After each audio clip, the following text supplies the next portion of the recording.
Whether college football is ready for it or not, it's transfer portal time, which means it's prime time.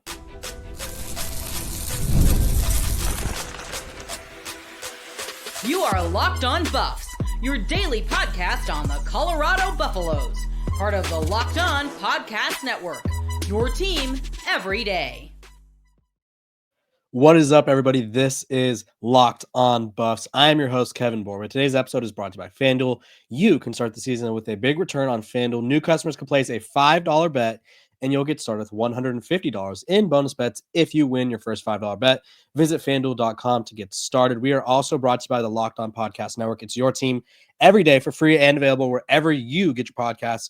So make sure to like, subscribe, follow, and so that way you don't miss out on a single moment of the fun coverage that we have planned for you for the rest of the season and the entire offseason, because we're here every single day. Let's dive right into it. Obviously, Colorado blows out Oklahoma State. A lot of things. It was 52-0. A lot of things to be positive about.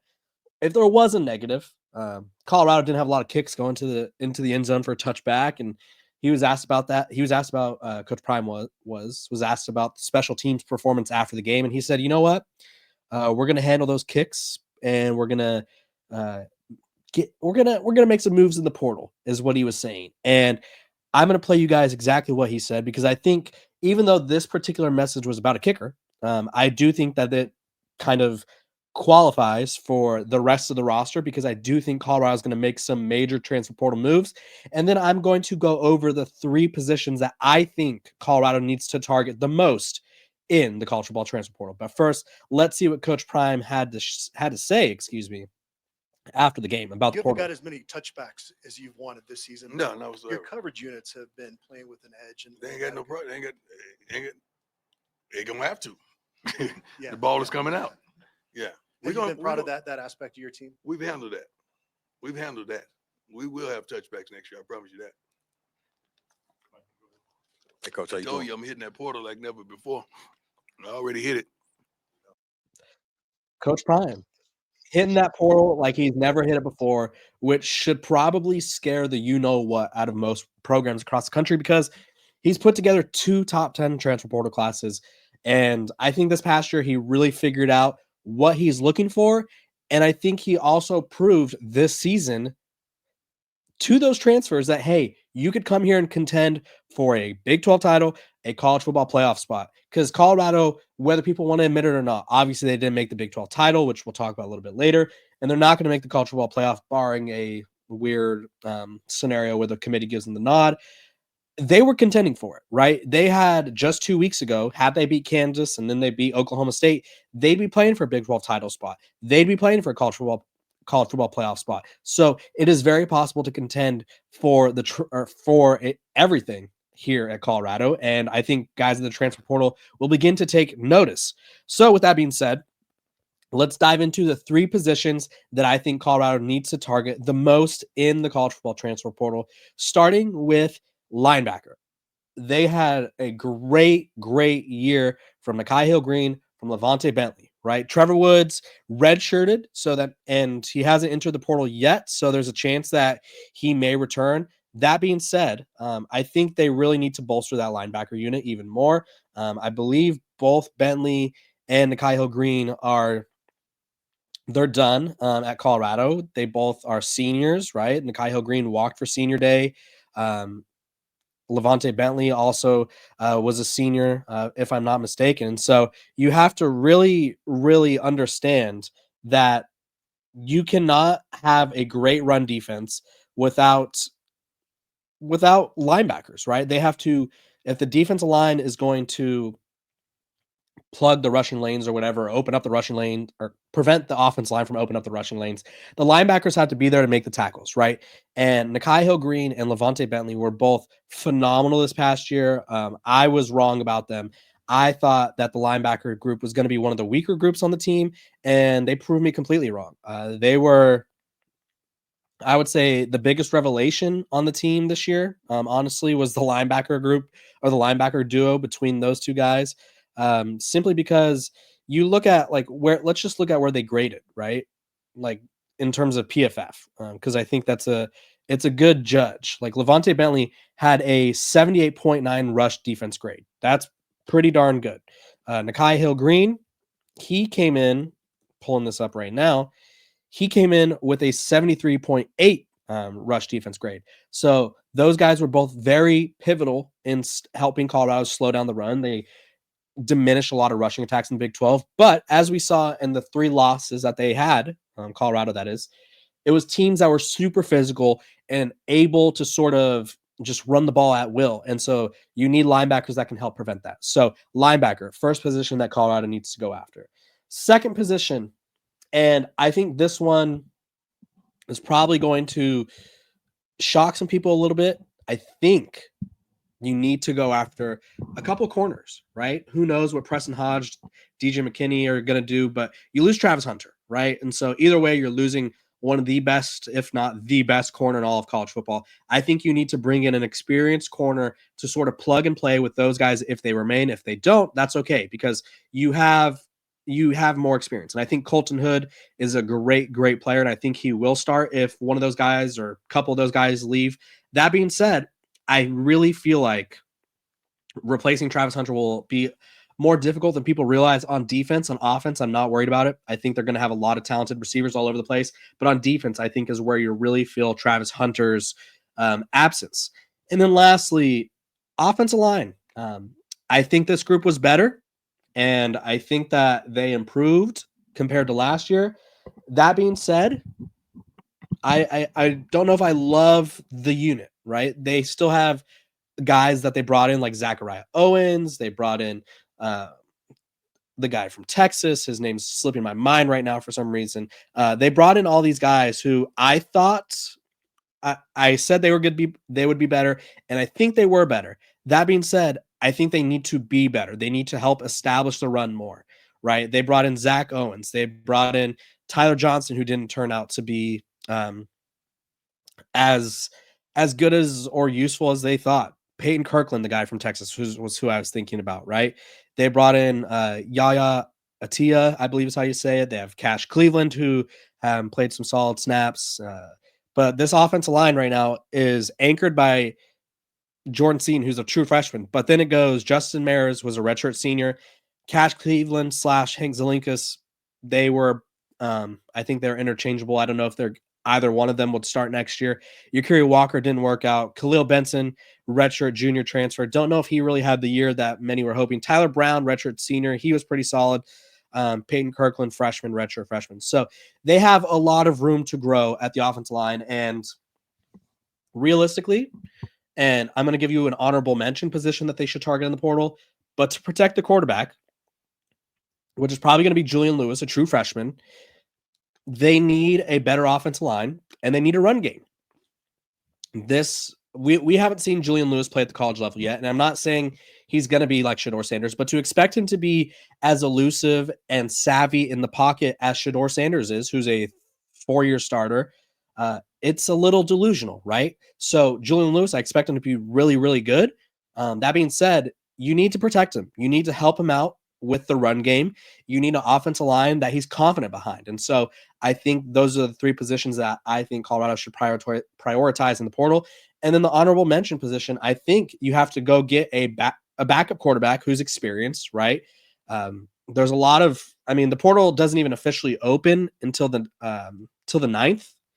And there's a lot of guys who I think there's a lot of guys in the portal who realistically would not hurt to bring in.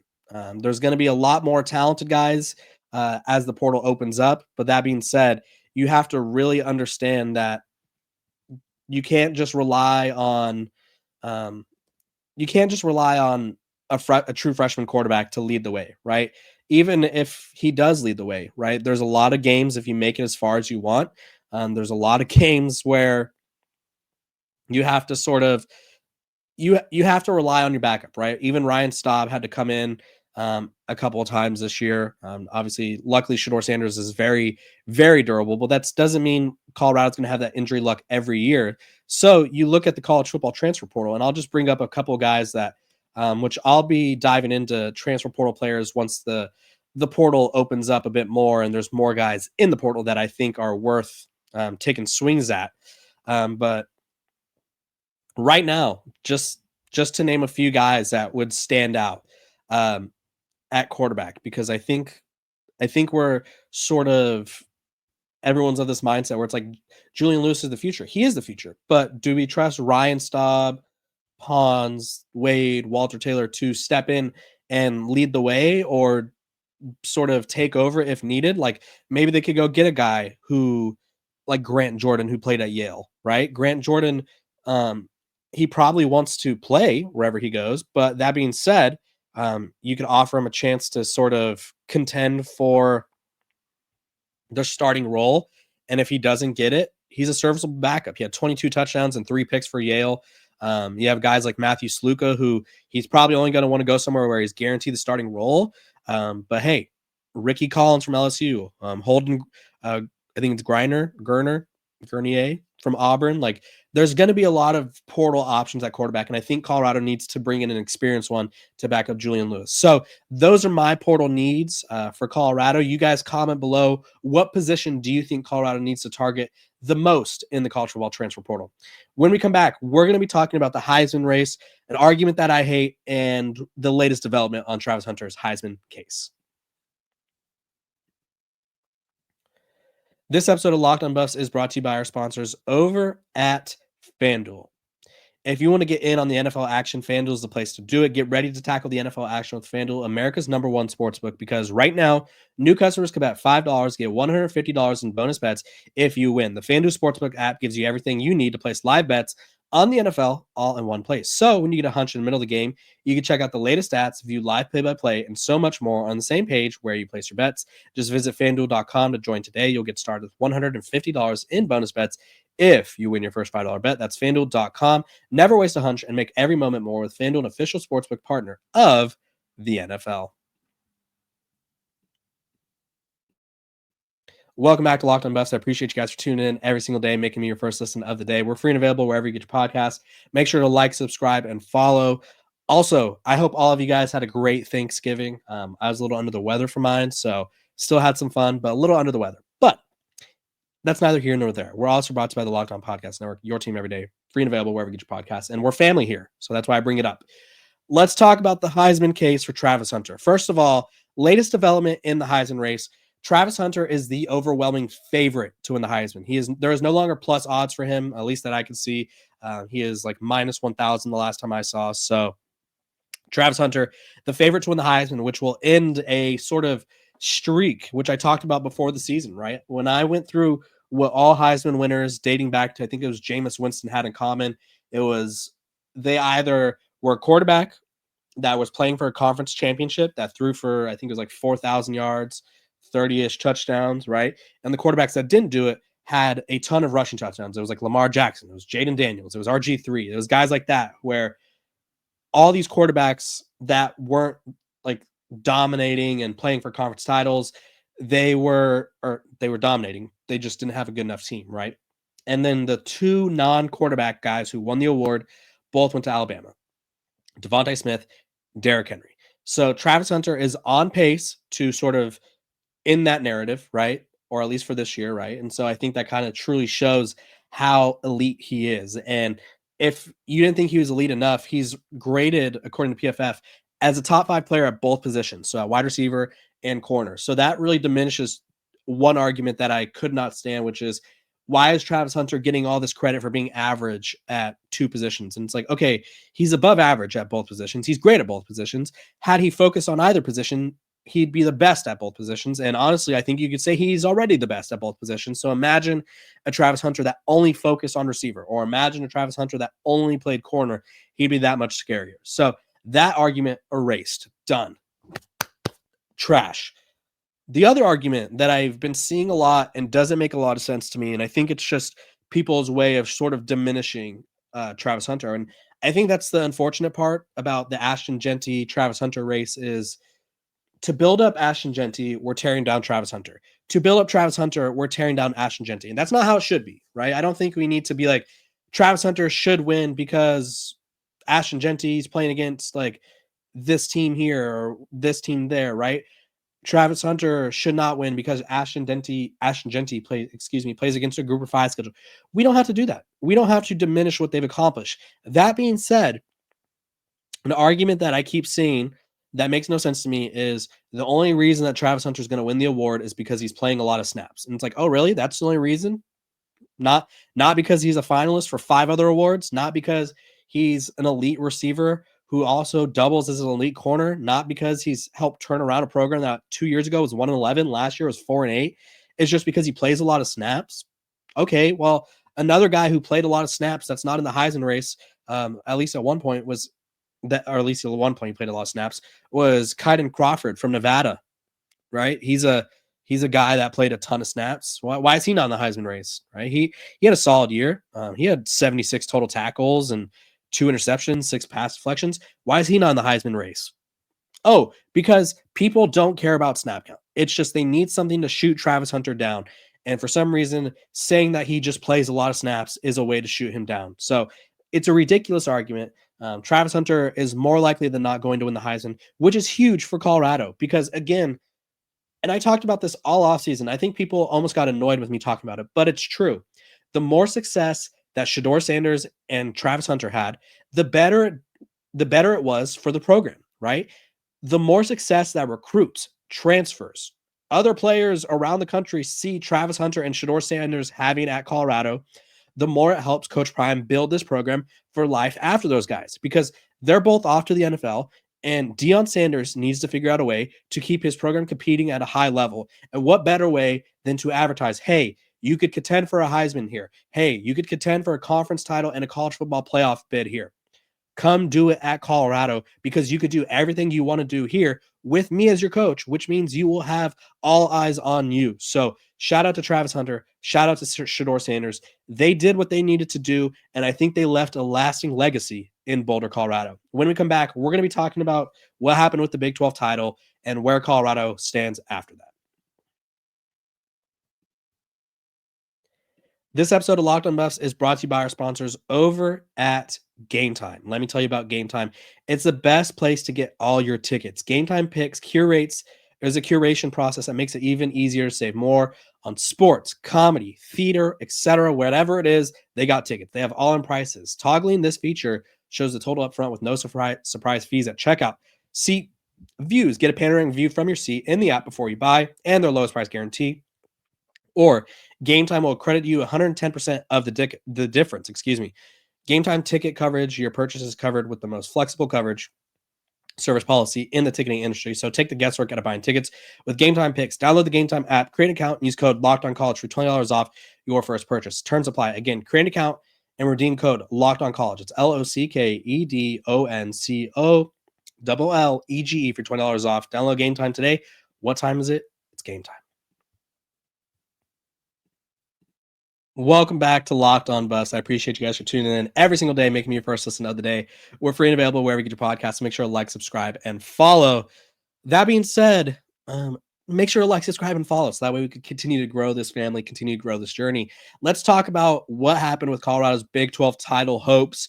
Unfortunately, the other programs that they needed to lose did not lose, or the other teams that they needed to win did not win. So, as I talked about before, week 14, Colorado needed, and they had a few different combinations that could go right. Like they needed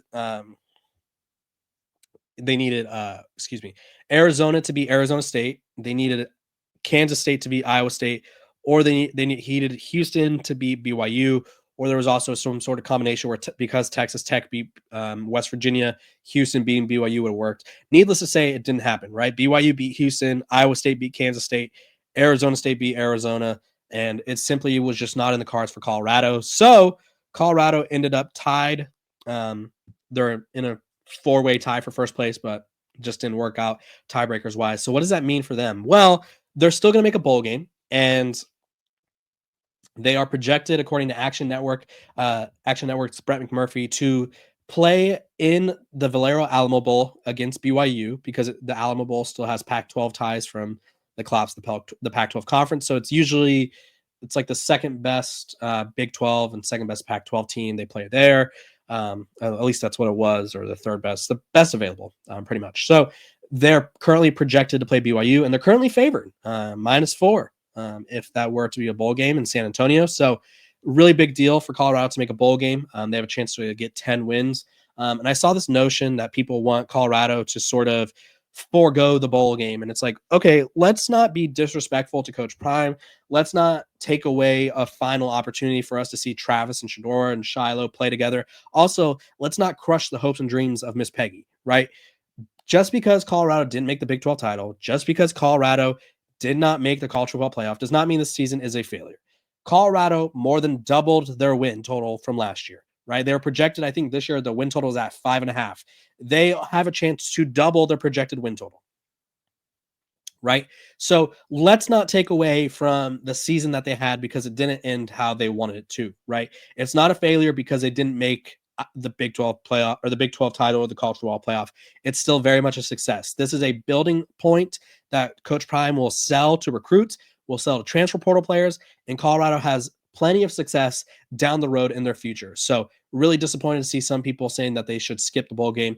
Let's not do that. That's not what everyone came here for, right? That's not what Coach Prime came here for. That's not what he promised Miss Peggy. And that's not what Shedeur Sanders and Travis Hunter want to leave as a lasting legacy. So let's not do that. But I admire the ambition. I admire the sort of disappointment, but let's just keep those feelings and keep that energy for next year when Colorado looks to build off of this season. So I appreciate you guys for tuning in to Locked On Buffs and making me your first listen of the day. We're free and available wherever you get your podcast. Make sure to like, subscribe, and follow. I will see you guys tomorrow. Again, I'm Kevin Borba. This has been Locked On Buffs.